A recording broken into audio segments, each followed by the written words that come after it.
The Emperor Caesar Augustus issued a decree for a census of the entire Roman world. And so, there they were, Mary and Joseph, having to return to the town of Joseph's birth. Now, if you remember the prophets from the book of Micah, this was mentioned about where this man, the Messiah, Jesus, would be born. And the prophets would be fulfilled. Mary and Joseph would go on this journey.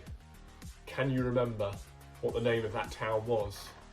In our reading today, we hear about that journey and the birth of Jesus.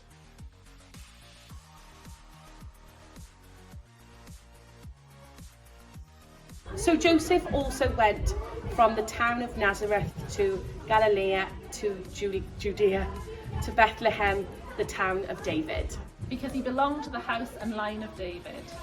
He went there to register with Mary, who was pledged to be married to him and was expecting a child. While they were there, the time came for the baby to be born. And she gave birth to her firstborn, a son. She wrapped him in cloths and laid him in a manger. Because there was no guest room available for them. Born in a stable because there was no room in the inn.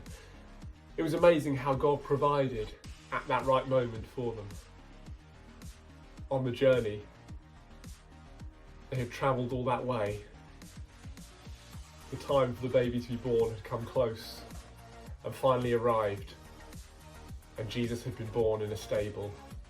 The prophets, the words of the prophets were being fulfilled. Wonderful news to celebrate God's great rescue plan, his rescue plan for his people. Not only had there been the safe delivery of the baby Jesus, but the good news needed to be shared. There were those who would be called to share the good news, just as we are called to share the good news today. Those who would come and see him. Perhaps those we wouldn't expect, but they were chosen to share the news and the wonderful message.